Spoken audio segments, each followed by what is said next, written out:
podium. Shantae Russell, FC, is Vice President for Membership. Thank you. Okay, as you heard, I'm Shantae Russell. I'm the Vice President for Membership at FC International, and I'm delighted to welcome you to today's Emerging Leaders panel, Next Generation Secure Communications for Our Nation's Defense. For those who may not know, AFCIA's emerging leaders are made up of members who are aged 40 and under. But I want to stress that our panelists today are not here solely because of their age, yet they're here for their expertise and experience in their fields. It's just that they happen to be under the age of 40. We appreciate your time and support for our panelists today. You're in for a great session. So to start, I would like to welcome and introduce you to our moderator for today, Andrea Gagnon. Andrea Gagnon is the Federal Account Manager at Banyan Networks in Honolulu and a proud U.S. Navy veteran. With 18 years of experience in RF communications in various federal sectors, she specializes in business development, systems engineering, and project management. Andrea holds an MBA from Chaminade University and serves as co-chair for the Women's Outreach Committee of the AFCIA Hawaii Board. She's also a dedicated community advocate, mentoring and supporting job placement at the Puea Learning Center. Please join me in a warm AFCIA welcome for Andrea and the panelists. Thank you. Oh, hello? Okay. Thank you. I'd like to introduce our first panelist, Lieutenant Colonel Paul Gus Garcia. We thank you for being here with us today and all your expertise. Lieutenant Colonel Paul Gus Garcia is in the Hawaii Air National Guard. He is an experienced F-18 and F-22 weapons officer and a fighter pilot. He's currently leading the defense modernization efforts for PACAF and U.S. Indo-Pac.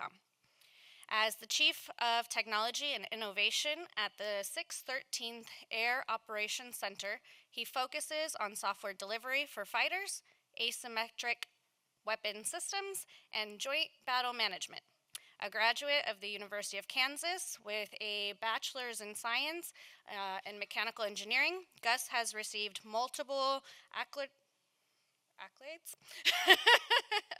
including the U.S. Navy Tactical Aviator of the Year, for his contributions to defense and technology and innovation. Thank you for being here.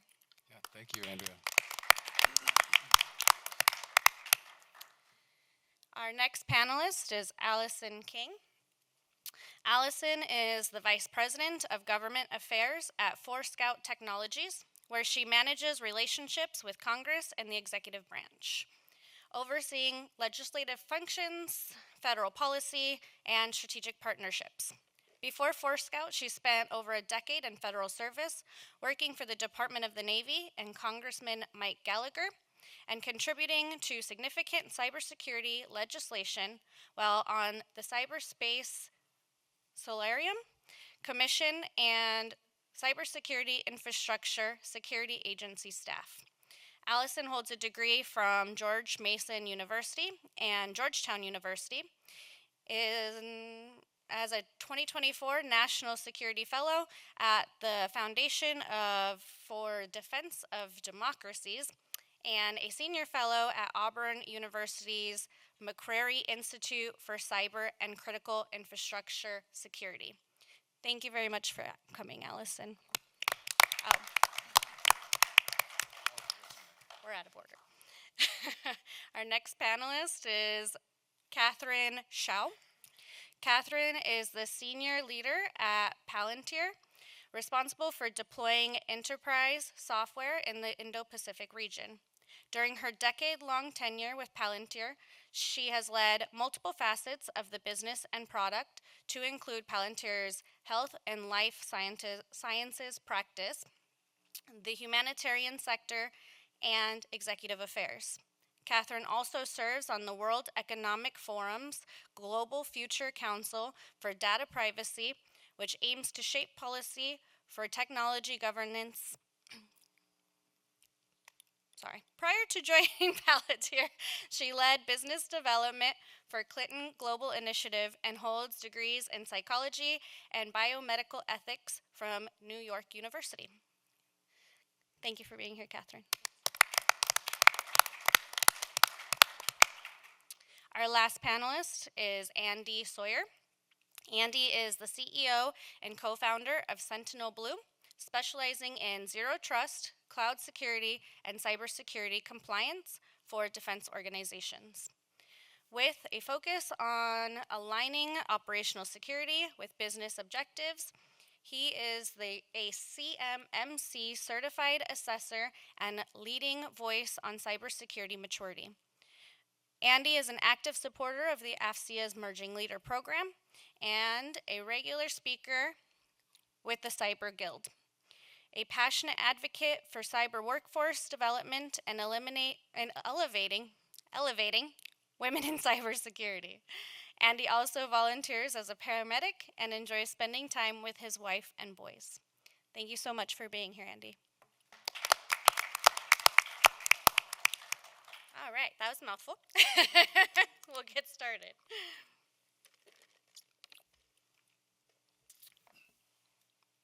First question will go to Paul. Paul, can you tell me about your experience with communication modernization in the Air Force? And what is AOC Anywhere? Thanks, Andrea. Before I talk to that, I do want to say thanks to the AFCEA team that put this together, and Mike in particular, Mike Gressens, you put a lot of work in here for everybody to be on this stage. And I have to caveat whatever we say, or at least I say in the next 30-ish minutes, however long we're here, opinions are my own. So I am active duty in the Hawaii Air National Guard, but representing myself. But I still thank a lot of the PACAF leadership. So Colonel Sposito is my commander at the 613th Air Operations Center, and then also work hand in hand with someone who wishes they could be here today, but Dr. Mike Durstock, who is the chief scientist for PACAF, working for General Schneider.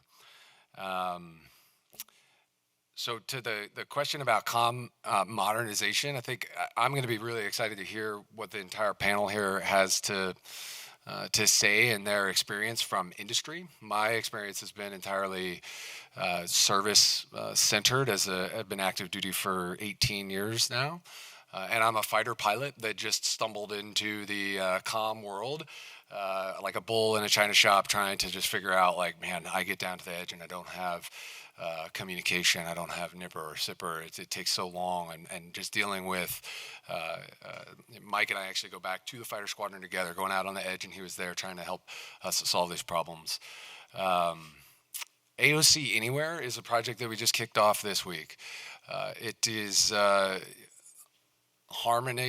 harmony with there's a lot of modernization happening in this theater, driven by Indo-Pac, and they've done a phenomenal job. And while we're not here to duplicate efforts, we are here to make sure that we're advocating for the interests of some airmen and warfighters down at the AOC and PACAF. But it can be the center of gravity of what an AOC Anywhere is. If you could just imagine for the Department of Defense an iPhone-like user experience, that's the center of gravity of what we are building. We need an app store where we can go and, as we walk around the floor here at TechNet and we see all these great shiny brochures or maybe demonstrations, the reality is that the majority of those our warfighters don't have access to. They are blocked by various levels of both technical but mostly bureaucratic infrastructure and policies. But how do we get to that iPhone-like experience with an app store?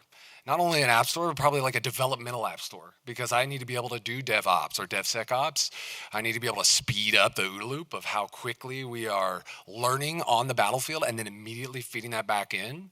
And I think an example of what that looks like is on our phone that we interact with every day. And some super users choose to engage with like some developmental applications, but they're still using their own data, or at least some representative of the operationally significant data. Now, it's not an easy challenge to solve, but at least that's what we're trying to do. That's awesome. Thank you very much. I'm going to direct the next question to Catherine. We know that exquisite technology exists to solve the cyber and communication challenges facing this region. What is preventing us from adopting and deploying these capabilities? Thanks, Andrea. I'll start with the same caveat to say that the opinions are my own, even though I'm here on behalf of Palantir. But also, just for those folks who have not heard of Palantir before, I'm not here today to talk about our company, but to talk about the technology and the solutions that you're describing. But very quickly, for those that don't know it, we are a software provider. I mean, plain and simply, we're trying to provide the DoD with software advantage. And that it really is, our software is present out here in this region through a couple of programs you might have heard of, Maven Smart Systems, or some of our work with JFN. But really, you can think about it as the software as the connective tissue between the operator and then sensor feeds, platforms, meaning hardware and software, other software, as well as the algorithms that sustain some of those. So that connective tissue across the joint force at the various components.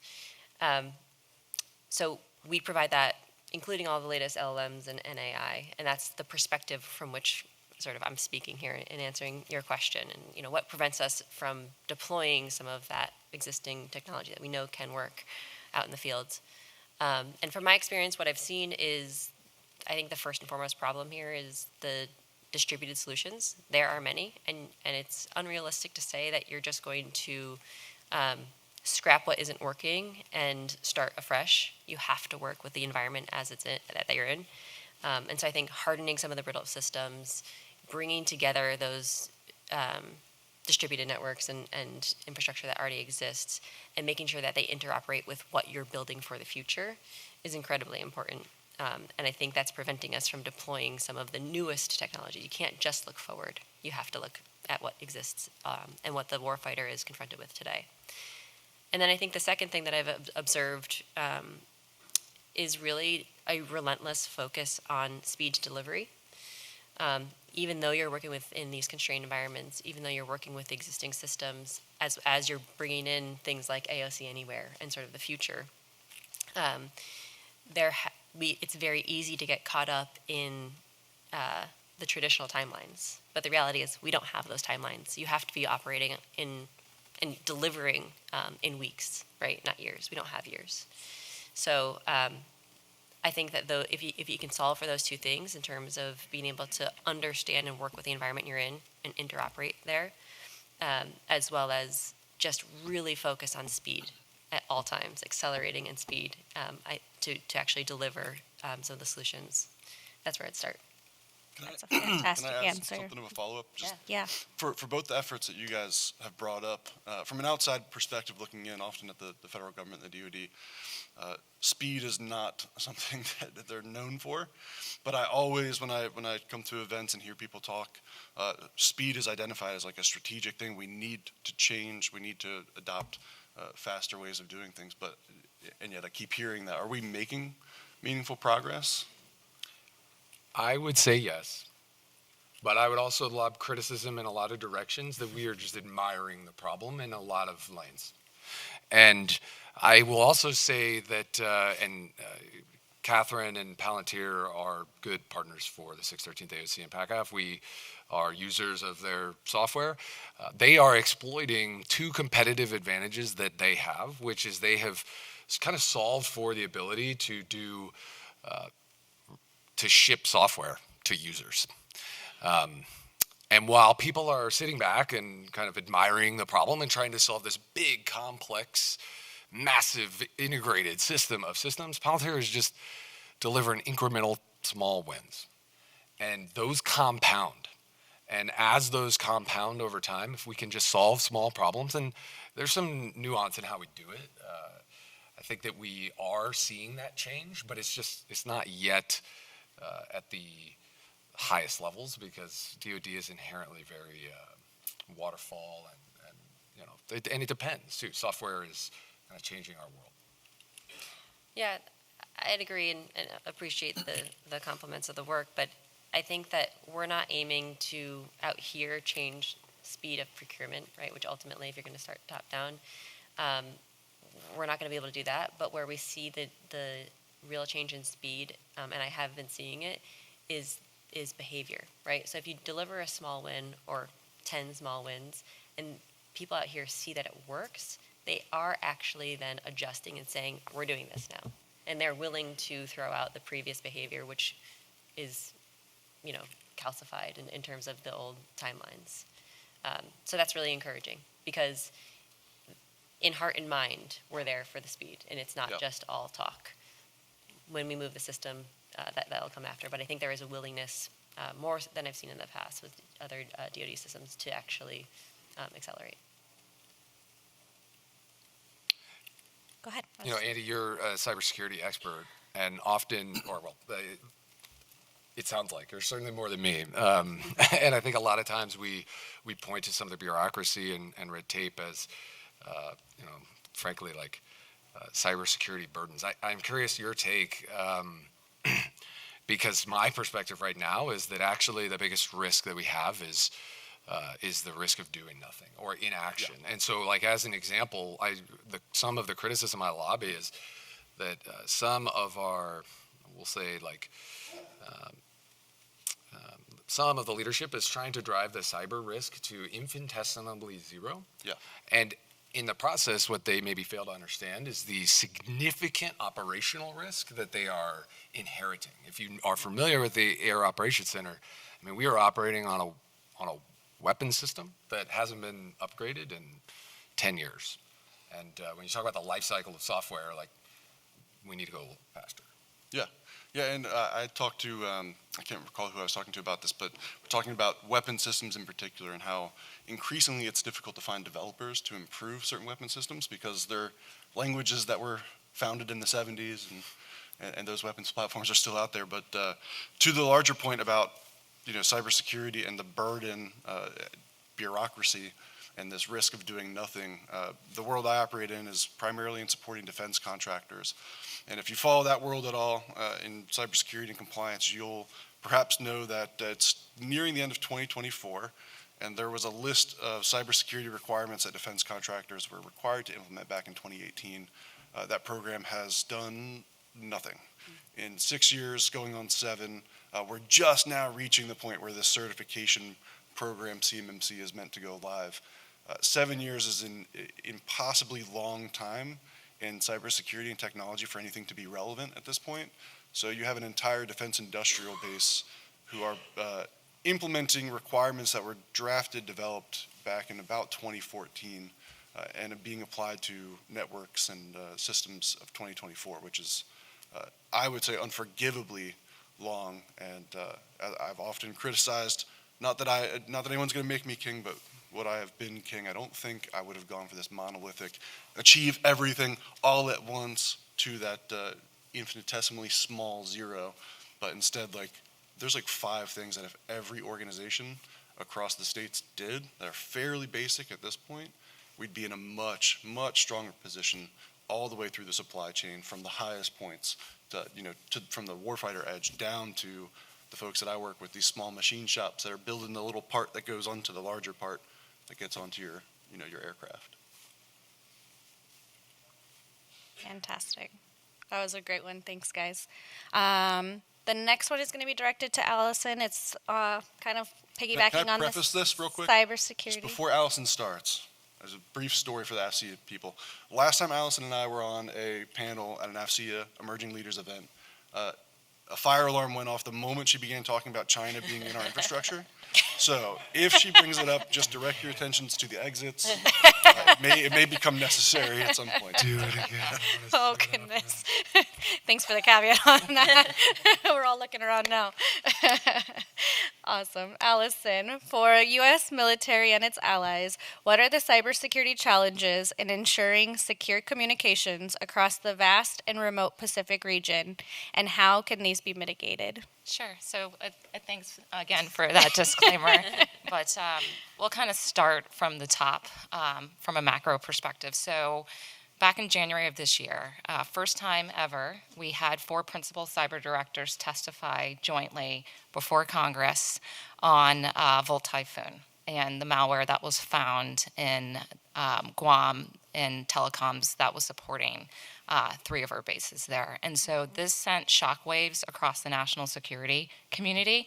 And so at this hearing, you had Chris Wray, who's the director of the FBI, you had Harry Coker Jr., the National Cyber Director. You had my former boss, Jen Easterly, Director of CISA. And then you had about to retire in like 7 minutes, Paul Nakasone, who was commander of Cybercom and NSA. And they jointly testified about the threat from sophisticated nation actors, CCP specifically, on our critical infrastructure, not just in Guam, in the telecom sector, but across the board, stateside and at home. And you say, okay, well, what does this have to do with secure comms and what the military is doing? The United States military, whether they acknowledge it publicly or not, are reliant on critical infrastructure, which is owned and operated about 90% by the public sector. So while, yes, things can be more secure on a base, you have to leave a base to be able to execute your mission. And so to be able to execute your mission, being able to have secure and reliant comms is essential, not just to be able to achieve the objectives of a joint campaign, but more importantly, to avoid the consequences of fratricide.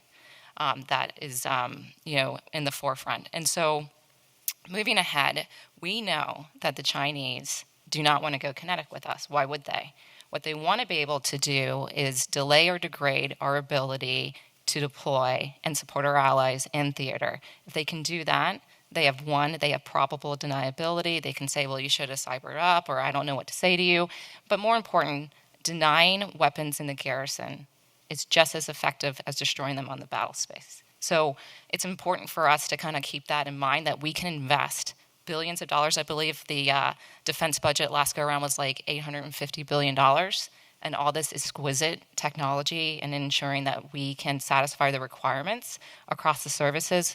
But it really doesn't mean anything if we cannot deploy those forces. So moving ahead, we've already seen this happening now. It's not a hypothetical. Whether it's cyber attacks or signal jamming or EW, there's high incentives and plenty of opportunity to exploit those areas for our adversaries. And so it also makes it more complicated to the specific AOR, the tyranny of distance, the amount of archipelagos that exist. And not all of our partners and allies are as sophisticated as us. The interoperability challenges are real. So it's important for us to continue to make smart investments and resilient satellite comm, stratcom, 5G is a good start. Now everybody will say, well, what about AI? And I will say AI is not a magic trick. You still have to do all the foundational work. It's something that can amplify your current capabilities, but it isn't something that is a wholesale swap for sophisticated, trained, ready-to-go personnel on the ground. Thanks. Yes, very much so. That was a fantastic answer. Thank you. I couldn't agree more. Anyone want to piggyback on that? The only thing that comes to my mind is I had a great conversation with someone who's been in Ukraine supporting the Ukrainian cyber defense effort, and really opened my eyes about the communications problem there. From an outside looking in at the Ukrainian conflict, you see a lot of what looks like World War I and II type warfare, this trench-to-trench type stuff. And what that conversation really did was open my eyes to how much you don't see is happening in the cyber domain, and how much intelligence gathering is now being done through things like public telecom.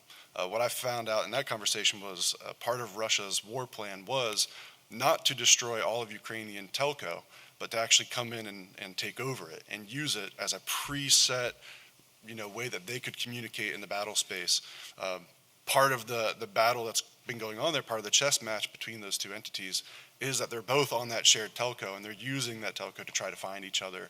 He shared stories about, monitoring Russian media or Russian social media activity in certain regions being a way that they could dial in where their artillery should center their activity, because they would see a sudden concentration appear on public telco that was being used by the Russians. Now, probably should have a little more discipline about your troops being on social media in country on their public telco, but that addition to the calculus I find pretty fascinating, and I often wonder how much we're considering that in the way forward. When we battle plan and do war games and such, like how much are we considering the impact of things like social media or edge devices that are usable by troops in theater, and what we're doing to mitigate that in terms of how their communications can be intercepted. I don't know if there's anyone here that wants to talk to that, but I find that a pretty fascinating problem to be solved.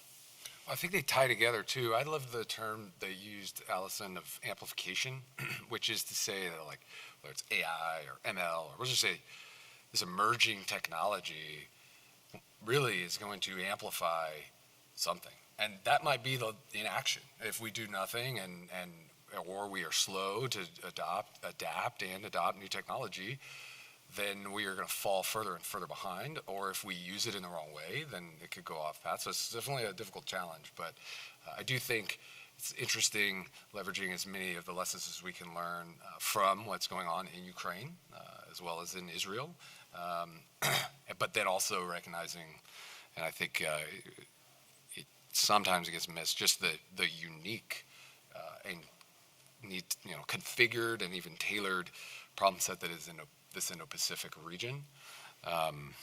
One way, drawn back to the work that we're doing with this AOC modernization, is there's been this saying in the Air Force that every air operations center is a wooden shoe, that they're all different, whether it's in CENTCOM or USAFE or here, they're all a wooden shoe. And the Air Force's approach to that was to try and centralize the modernization and broadcast the standardized solution, but it isn't really working very effectively. And we are actually suggesting that maybe we need to lean into and embrace that the AOC as a wooden shoe is actually a feature. It is not a bug, and that it needs to be tailored for the theater that it's in. And so we can look and learn lessons from USAFE or from Ukraine, and then we can find those parallels. That's our job as leaders in this theater, to figure out how to apply those lessons here. Fantastic. Thank you. Let's move to the next question. This one is for you, Andy. What are the anticipated advancements in communication technology that will be impactful to, or that will impact the tactical warfighters within the next 5 to 10 years?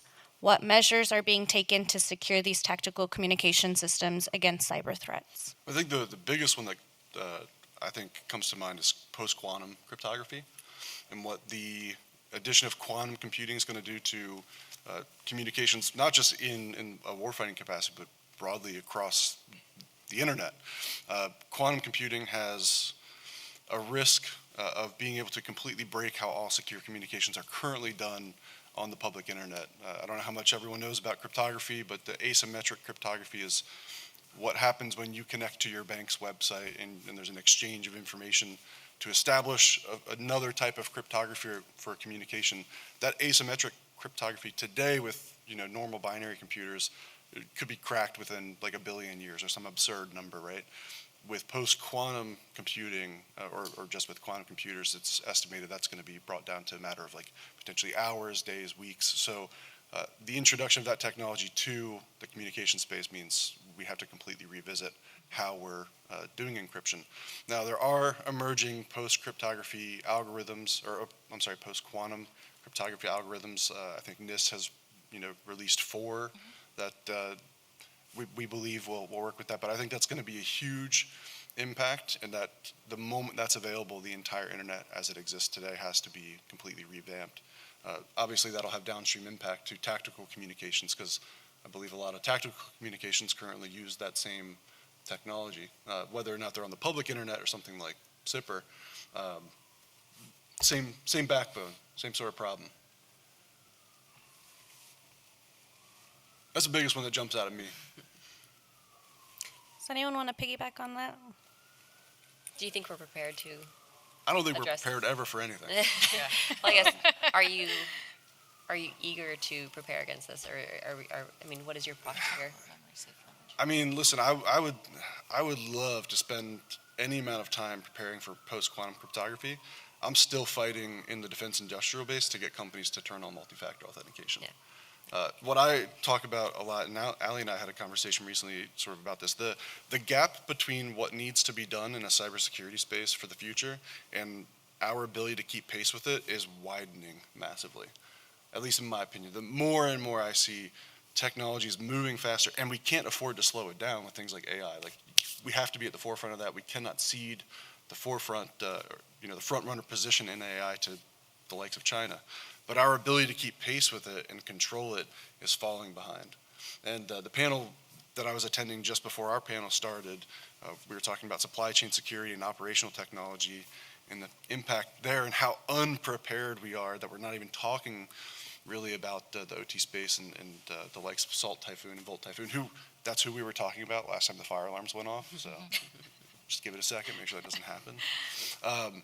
I think we're woefully unprepared. I'm a pretty outside perspective in terms of what the federal government's doing. I just don't see enough action. I don't see enough funding. I don't see enough care, other than we talk about a lot of this stuff, but I just don't see enough happening to prepare for these slew of technical issues in cyberspace. I feel like it's still pretty, I don't know, I feel like there's still more motivation to have cool weapon systems than there is to invest in the dominant space of the future combat, which I think is cyberspace. Well, it's also interesting too, and even though they are an ally, but I didn't have it on my bingo card that you can kill terrorists with beepers in 2024. So that's another one, and that's something that you can work around these weapon systems and training that we have. So you really have to reimagine the battle space and the environment in which we're putting people in to be able to execute their missions. And to make it even more scary, so what's concerning about OT is health and safety issues surrounding that. And so with IT, yes, there's always going to be a really heavy emphasis on making sure that you can protect your data and that you have some level of integrity and assurances within your networks, that you can continue to operate at your tempo as necessary. But, it gets pretty terrifying. And here's like a little nightmare, factory for you, is that next to the DoD, the next biggest department is VA. And VA is critical because the history of the country is we have, not so great record of taking care of our veterans over time. And so with all of the new medical devices that we have, that really makes me raise an eyebrow, because a couple of good colleagues of mine were at DEF CON, and they were able to hack an insulin machine in about 8 minutes. So you can hold current members and veterans potentially hostage over some of these OT that we have in our current system. And so it's quick kind of pivot from what we're discussing here, but you can really appreciate the threat vectors that exist. And it's something that we have to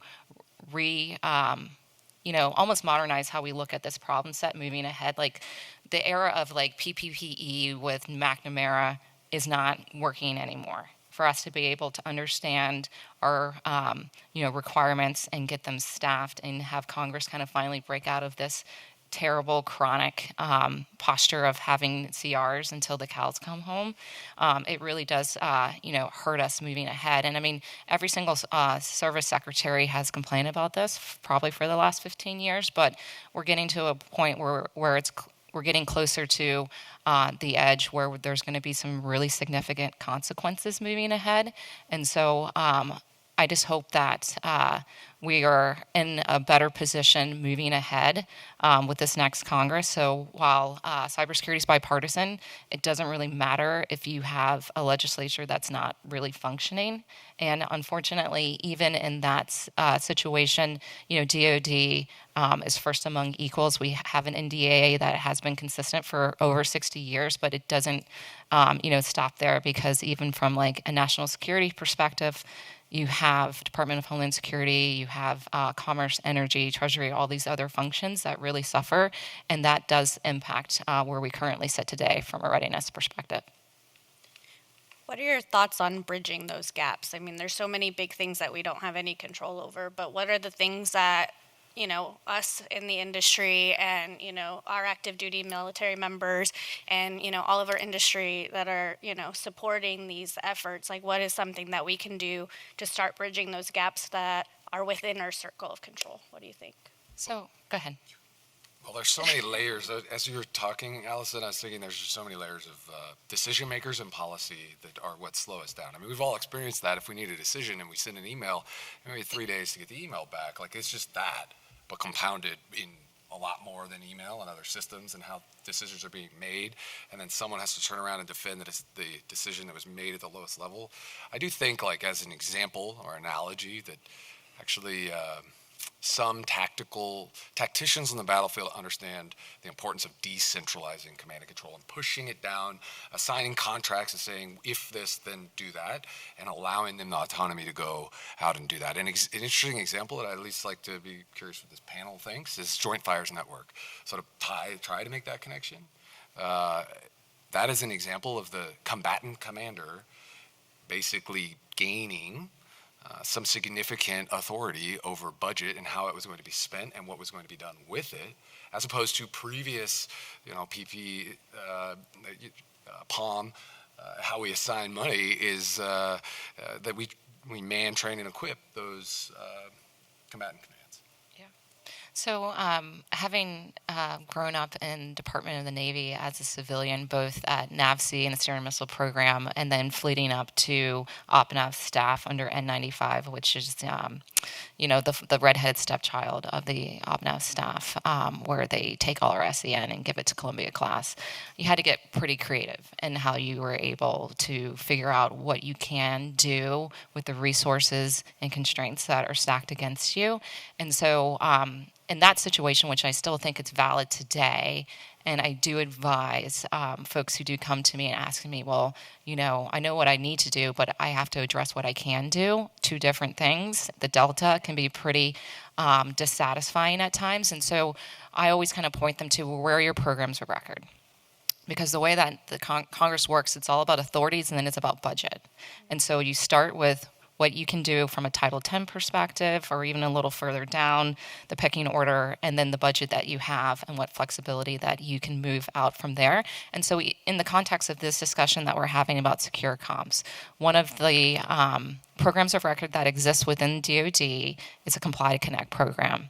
And it does simply just that. Any device, managed or unmanaged, that tries to connect to the DoD is automatically and continuously identified, and this is where it gets pretty sophisticated. It's not just telling you what's on your network, which a lot of these technologies they aspire to be able to do, but often fall short because it's really hard.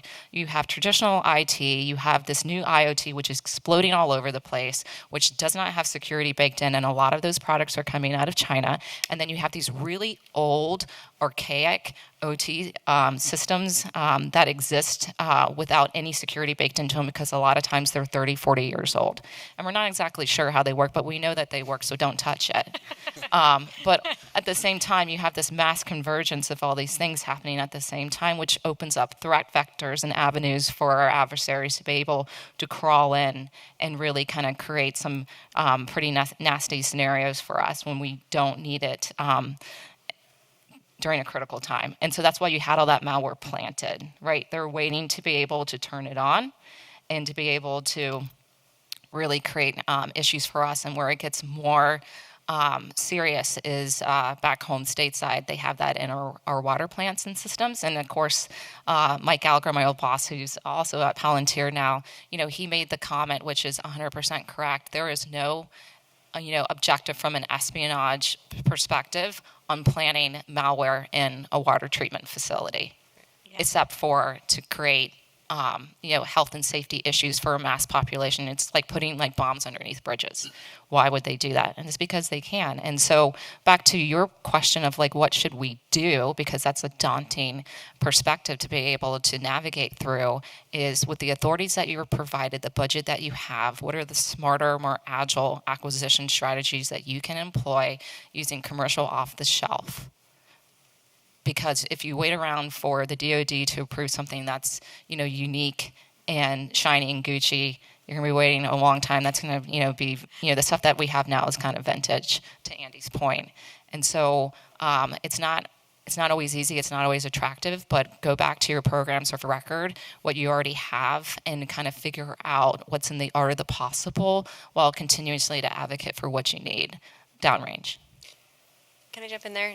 Yeah, I couldn't agree more. Yeah, but I would say, as you're operating within what already exists in your program of record and not having to jump into the acquisition cycle, I think while AI is not a silver bullet by any means, this is actually a really good place to apply some of the LLM strategies, right?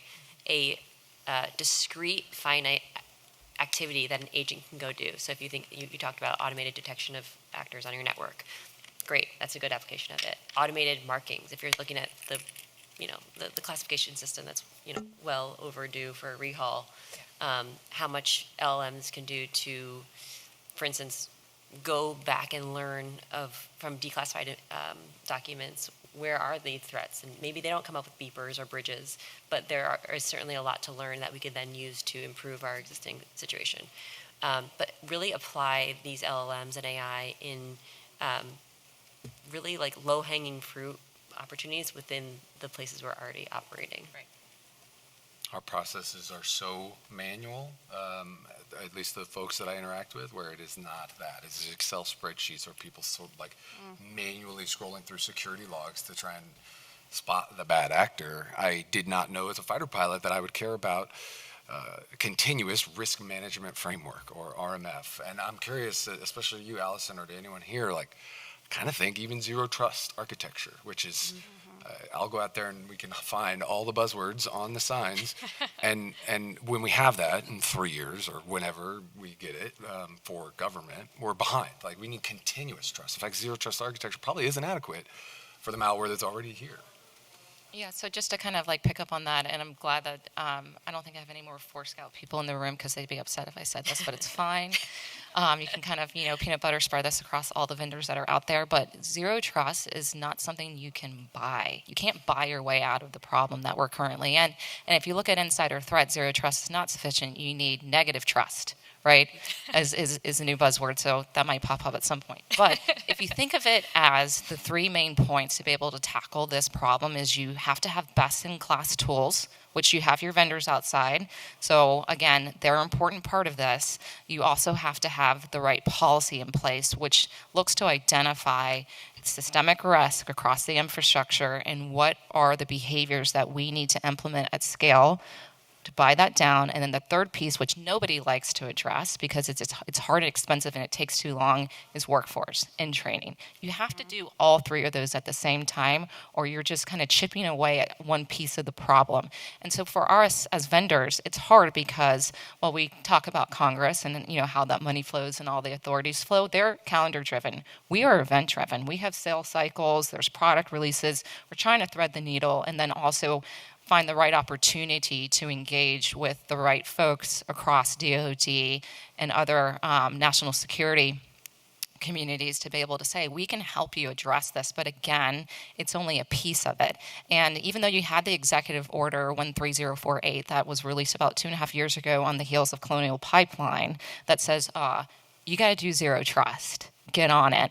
It's been kind of a stop-start along the way, and I love DoD, and no offense to anybody here, but it's interesting because they're like, we're doing so great on zero trust. I'm like, oh, okay, cool. Well, what's going on for the zero trust for your OT? Oh, we haven't gotten to that.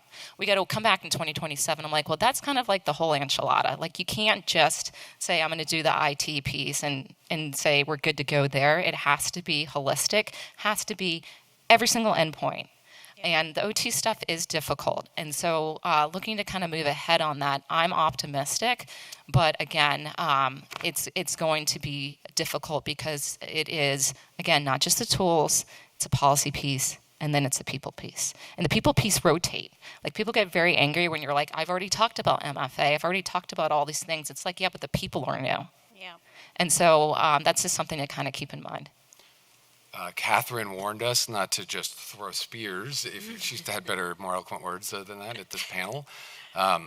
Look for actionable solutions. I'm curious what you guys are thinking, but I don't know if anyone here is actually listening that has control of, like, we can go and affect this right now with the enterprise IT as a service task order that is about to be awarded by Hanscom that will affect over $1 billion in IT acquisition for the Department of Air Force. And as far as I can tell, none of this is being incorporated into that allocation of taxpayer dollars. No spears, right? So let's try to fix that. I'm going to throw one last question because we're running slow on time, and I'm actually going to open this up. I think we have a really good collaboration going right now, so I kind of want to open this up to all of you. I think it's a really important question we should all focus on, and the question is, with the increasing focus on decentralized operations and edge communication, why is cybersecurity essential, And how can the DoD strengthen its security posture to provide secure and reliable communications for small independent units in contested or bandwidth limited environments? I think that's very important in our AOR, and I'm curious to So that sounds like expeditionary. Yeah. Mostly. Okay. I mean, that's a big, It's a big big, That's a big one, huh? big tough problem to solve. I knew It's- Andy would have some answers on that. Well, though.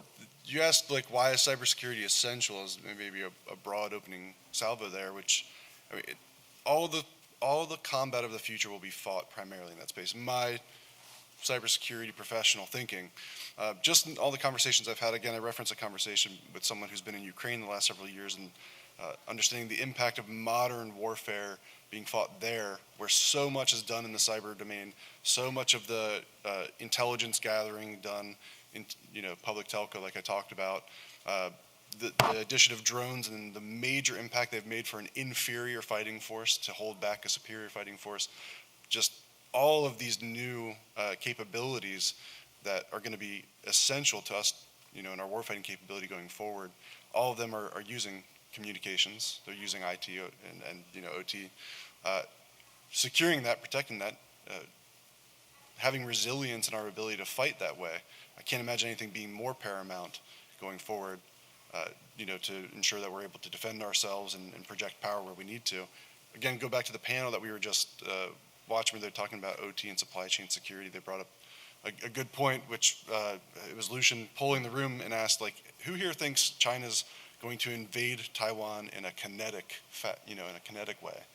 And generally, no one thinks that's what's going to happen. It's far more likely China's going to use their capabilities in the cyber domain to compromise the Taiwanese way of life and get the public to capitulate by doing things that they're already showing they can do to us, which is disrupting our source of life, water and health systems, electrical grids. That's a much easier way to bring a country to heel to your agenda than it is to sling lead at each other at the end of the day. So I think all future conflict will start there. We can certainly elevate to kinetic warfare based on the damage that's done in the cyber domain.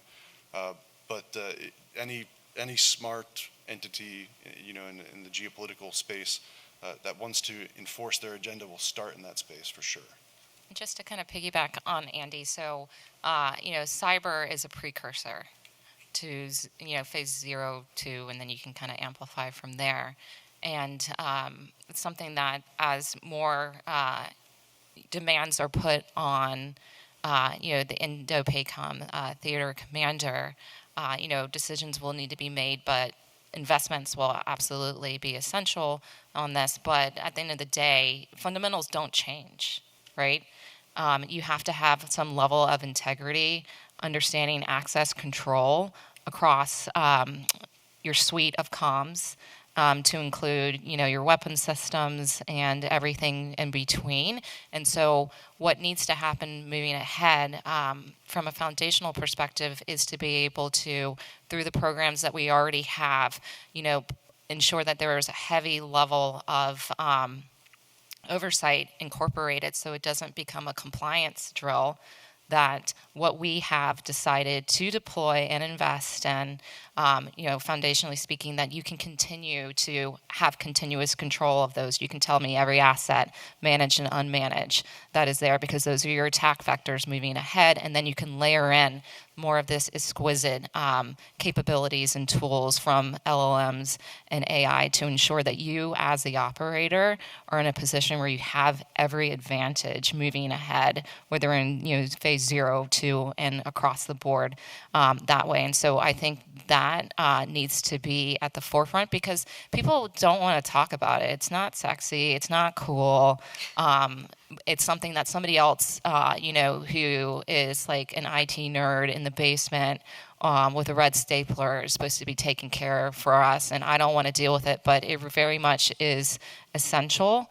And it needs to be part of more holistic planning and discussions as we move forward on this, because this is where you're gonna suffer, a real casualty. And at the end of the day, I don't want us to be in a position where, again, we have over-indexed on exquisite weapon systems and buzzwords and all these other things. And it really puts us in a position where we never had to be in the first place.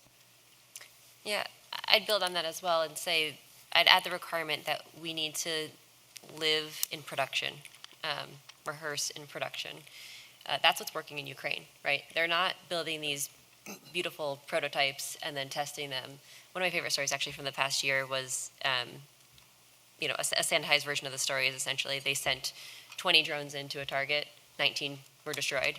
1 hour later, they sent 15 more drones and 14 of them survived, right? Because they're shipping code to the edge. They're shipping, the lessons learned immediately to the edge, and they're living in production there because it's active, right? We need to be doing that out here as we exercise with partners, and as we, whether it's expeditionary or just edge nodes, we need to be using live data and living as if it is production out here. I think that's how you start to incorporate some of the fast learnings. Yeah, that goes back to your point about speed. Right. And the speed needs to change. Another anecdote out of Ukraine from the conversation I had with that person was Ukrainians started using like Western drones in the beginning, but quickly realized the expense and the speed at which they could field those was a lot slower. So the primary drones that they're using now are Chinese made because they can get them in volume, they get them quick, they're cheap, and they're learning so quick, and they're applying those lessons, like you said, 1 out of 20 surviving. Well, they take all that data, use that same cheap sort of volume capability, adjust it real quick, and now you've got a much more effective capability than what we seem to be doing in the West, which is these massive weapons programs that are bureaucratic in procurement and development. The speed that we need to meet is not there. We do everything in the most expensive, unnecessary way. with the most steps we could possibly create. And not the truth. Fantastic. Does anyone want to add on to? Well, I threw a spear, and I will say, I completely echo what you guys are proposing as solutions. And when I heard your question here, my thought was, how do we solve this? Is bottom up. There's ways to work acquisition, top down, bottom up, middle out, but really those end users that understand the problem, coupled with people who really can help solve it. We've seen first movers that were doing that. SOCOM and SOF have been working this problem for over a decade. DEF CON, I loved, Allison, that you mentioned that. They were outsiders 10 years ago, and they're not at all anymore. So there's definitely change happening, and we've got to embrace that, and we got to figure out how to speed up that OODA loop because technology has made it possible. We just got to lean in. You also see it here, on these exhibit floors at these types of events. I mean, there's so many vendors entering the space, and in the conversation, so many of these panels and talks, cybersecurity is a leading topic. Increasingly so, it's a bigger part of the zeitgeist in the defense space that I see. So it's definitely the folks doing the work are very interested in seeing this stuff progress. I do want to ask Allie, because I know you do a lot with the Hill. You've been in and around Congress. The bottom up thing. I wonder what you think about that. How limited are we, and can Congress do, I guess, a better job from the top down? So there's always going to be challenges with where we are today. That's just a function of the oversight and the bureaucracy. Again, the most devastating consequence of our current system is the CRs rolling through. And so just to, continuing resolution. So you're pretty much frozen at your current funding levels until Congress passes a bill that authorizes you to spend the fiscal year money. And so that has been, a common reality moving ahead. And you then kind of get into the more complicated kaleidoscope of colors of money, of what you can spend different things on. There's different requirements attached to that. And then you get into the dark arts of budgeting within the Pentagon and people taking your money. And, it's a constant fight. And so looking to, understand that all these realities work against you continuously can be, absolutely daunting, especially for the warfighters who are here on the edge, and they have to go out with what they have, not what they need. And so it's important for us or anybody to understand that even if you're here in this capacity as an operator, you have to take an interest in what is happening back in DC. That's not just a desk job for somebody else to kind of figure out. It's something for you to be cognizant of how like the greater ecosystem works, and to continue to understand what avenues do exist, and they absolutely do, through your senior leadership, for you to continue to be able to understand how to best ensure that you are getting not just the technology and the resources you need to execute the mission, but you're also setting up a pathway for future warfighters behind you to be able to also have those things as well. And so you'll end up planting a lot of seeds to send, to create trees that you will never experience the shade of. But it's important to not lose that mentality, and to always, put forward, especially in events like this, opportunities of not just where there's heartburn, but where there's solutions.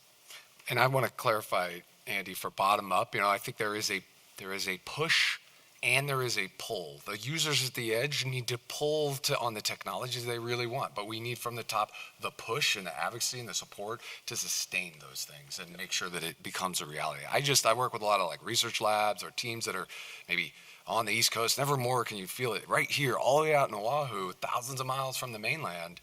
And you realize that some of these organizations are not meeting the users where they are. They think that they understand the problem, and then if they take too long to deliver a solution, by the time they bring it, it's stale or a point solution that isn't really meeting the need.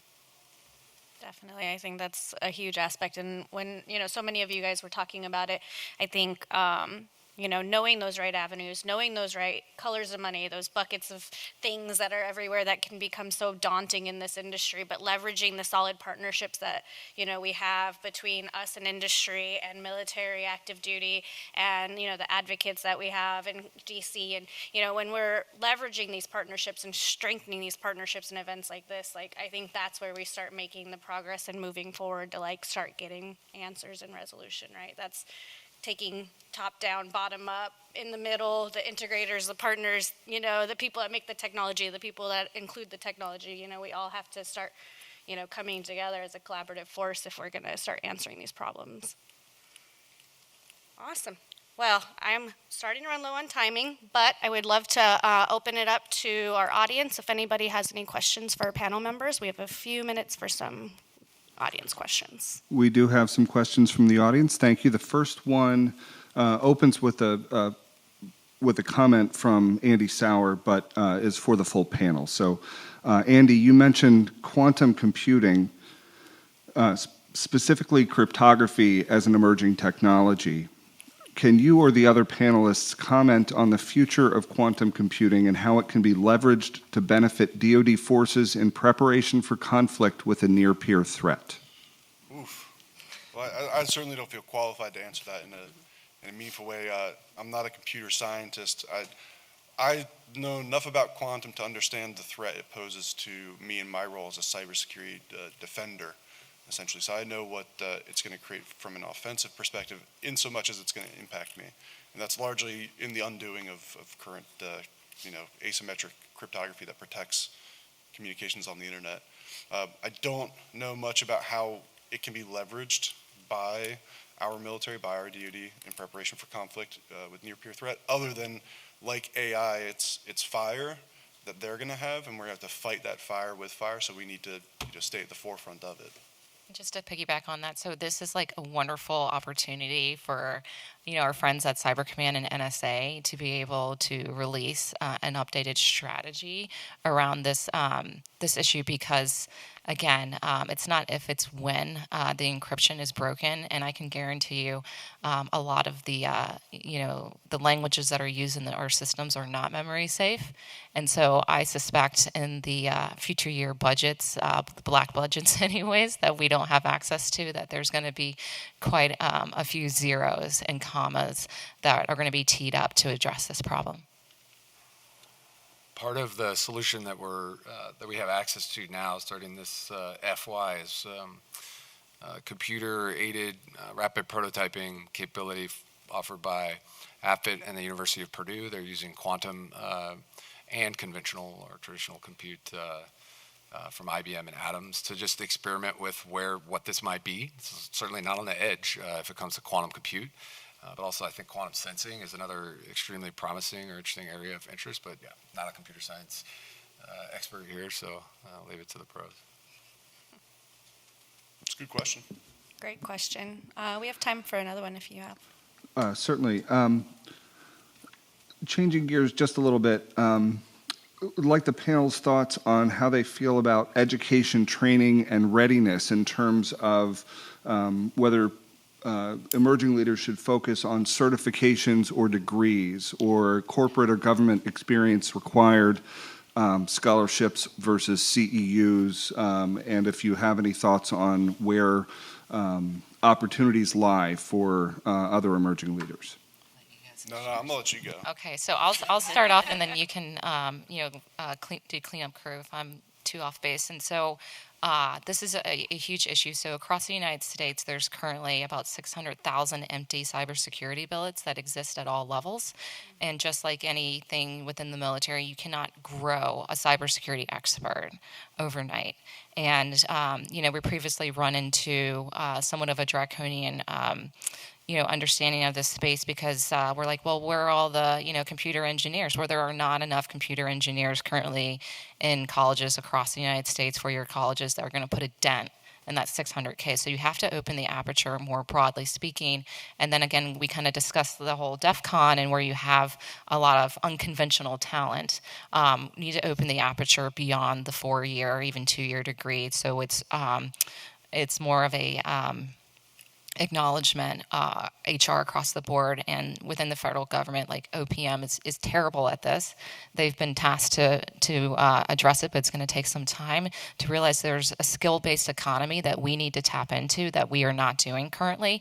And it's not to discourage anybody from going and paying a lot of money for a 4-year degree, and even some of these certifications are valuable, but you still run into the problem with HR, which is like functioning as like a pretty high performing sophisticated firewall, where it'll toss your resume out or it won't even acknowledge it. And so I think there needs to be like a whole rethink around talent acquisition and ensuring that not just what we're communicating externally, but internally within the policies that we currently have around interviewing and identifying folks, that you do not have to have a 4-year degree, but you do need to know what you're doing, and you need to be able to have the certifications and the skills and the knowledge around the different languages down pat. And so if we can continue to approach it this way, I think it'll produce better results, because status quo is not working anymore. And so it's important for us, especially within the the military and broader, highly structured, bureaucratic, maybe malicious bureaucracies, to be able to tackle that from a different angle. So Andy, I don't know if you have any thoughts on this as a CEO. Definitely not. I don't know if there's enough time to really explore it all. First, the question: how do I feel about education, training, and readiness? Generally poor. We're just not doing enough, and this is a societal problem more than it is tactical for any particular industry. We're just not creating enough computer scientists, enough technical people to come out and fill these gaps. We also have, as Allison mentioned, something of a closed aperture of who we traditionally see as viable for these roles, and some of us are spending a lot of time working with industry groups. We mentioned the Cyber Guild in my bio, as a group where we're trying to open that aperture and bring in more non-traditional folks. My experience has been bringing non-traditional people into the space has been a massive net benefit, a massive net win. That outside perspective is often super, super helpful to the types of problems that we're facing. Cybersecurity is often technical problems, but it's just as much. Most of what we've talked about are not the technical problems, but they're systemic problems, bureaucratic problems, that having people with broad life experience and broad professional experience is super helpful for. The other aspect of this that I've found pretty interesting is specific to our ability to defend ourselves as a nation and cultivating the cyber capability and the cyber workforce to play these defense roles and offensive roles in cyberspace. Our mutual friend Mark Montgomery, he and I had a great conversation about this, and I'm now sold on the concept that there should have been a cyber force before there was a space force. And we need, at that level, a branch dedicated to the defense of the cyber domain that is now, as I've said, in my opinion, uneducated as it is the dominant combat space of the future. And the fact that it's still this disparate thing where the Army does a bit, the Air Force does a bit, everyone's kind of holding on to their kingdom there. We really need that this sort of national level, a branch that focuses on this, in large part to create a pathway for developing professionals. Very difficult to get your classic, high school computer, nerd essentially, to see the military as a viable career path. Now that has started to shift because, certainly with the branches like the Air Force putting that forward, but the military is not typically a super attractive pathway for a lot of traditional computer scientists. Certainly not the most lucrative, and societally the most lucrative jobs for people of talent in computer science are, Facebook, Instagram, and elements like that, fintech, that are not, in my opinion, creating a whole lot of value for us as a society. People have to make personal sacrifice often to, serve the nation in that capacity, and I think that will always be necessary. I think, personal sacrifice to serve the nation is probably always something that has to be there, but we don't have to make it as hard as we make it on them now, and as difficult for them to have, a lifestyle that they want as we do now. Okay, I'm going to have to cut us off. We can have about a minute closing remarks per panelist if you want to start, Andy. Oh, I just went on a monologue. Well, in short, I often come across pessimistic, and it's not that. It's just, I just see a lot of problems in our future that need a lot of attention. And I love when I get to come to events like this because I meet people who are so passionate at the ground level. And this bottom-up sort of leadership concept, I just see it in spades across all industries that I interact with, especially in the defense industry. People care. They see the problems. We often, come to these events and we meet with each other, and we're all on the same page. My mounting frustration is that I just don't feel the translation enough, where we're getting enough resources. I'll check in my bias real quick. I am a cybersecurity professional. I think I'm always going to be like, I need more money. I need more resources. I need more. But I just see so much. As I've mentioned again, the dominant combat space going forward, in my opinion, is going to be cyberspace. And we still treat it as this sort of secondary thing. We're still more interested in the next missile defense program than we are in developing comprehensive cybersecurity defense. So I think we have a lot of work cut out for us, but I love the passion and the energy that we have. And I think ultimately that is what will lead us to be successful. But I think we're currently being failed by the systemic entities. So I'll just kind of follow up on that as well. Appreciate the opportunity to speak here today. And of course, there's a lot of talent in the building. And it's something that we need to figure out how to leverage it more effectively. Also, when it comes to cyber and quantum, you need to look at, that's something that you need to address first and not last. And so while we do make important investments in our weapon systems, you kind of have to look at those as, weather patterns. When it comes to quantum, that is like climate change, global warming. That's going to have some pretty significant macro effects. And we do need to do a total rethink on how our adversaries are going to look to attack us, because they do not give a shit about the Geneva Convention. Okay? Yep. And so we have to kind of start there, and then also acknowledge that from an asymmetric perspective, they're going to look for every avenue and pathway to be able to, put us back on our heels. And so being able to have the right systems in place, the right mindset, but then acknowledge that it's not if or when that you are attacked. You need to start building the resiliency now. So if you have to go analog, or there's something that you need to do to execute your mission, that you're in that position where you don't have decision paralysis through the decision chain, moving ahead. And so, again, appreciate the opportunity to come and talk about this. Fantastic. Thanks, Allison. Catherine? It's hard to bring together all the threads that we've sort of come across. There's a lot of them. So I'll go back to the nugget that Mike and Andrea, you started the panel with, which is about communications in this particular theater, cybersecurity, but understanding the challenges of working with our partners and allies. I think, given all the exciting future technology, given all the smart people in the room and the solutions that we know exist that we can bring to bear, we often get caught in this. It's very tempting to think about it from a U.S. perspective and not understand that our partners are not necessarily where we are from a policy perspective, from a behavior perspective, from an education perspective. And the punch that I drank a long time ago when I joined Palantir was our forward deployed engineering model, which is you have to develop in the field, sitting beside the warfighter that you're working with and understand their problem. I think that's more and more true of our partners and allies. We need to be sitting in their shoes and building these solutions, deploying these solutions with them in mind. Maybe not even thinking about it as edge, right? And actually just thinking about it as that being the joint force. And so I would encourage, if you all want to have conversations or have questions, I would encourage you to think from that perspective more often. Remind yourself to think from that perspective more often of being sitting with our partners and allies where they are. And wanted to thank everybody for being an attentive audience, but we'll be here afterwards if you want to chat more. Thank you, Gus. Yes, please. Well, would welcome any engagement after we turn the microphones off. But I did want to say, thank you for listening. I think certainly it's clear this panel is passionate, but I think anybody in here that's been just participating or listening here is obviously pretty passionate about this problem. I started out flying the world's greatest aircraft, F-22, the pinnacle of air dominance.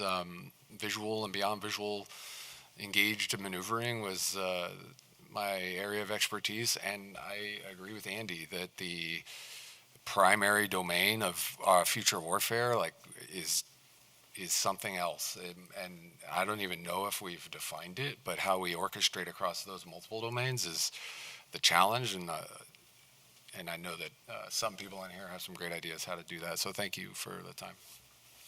Thank you. This was an incredible, like you said it best, what a fantastic, passionate panel.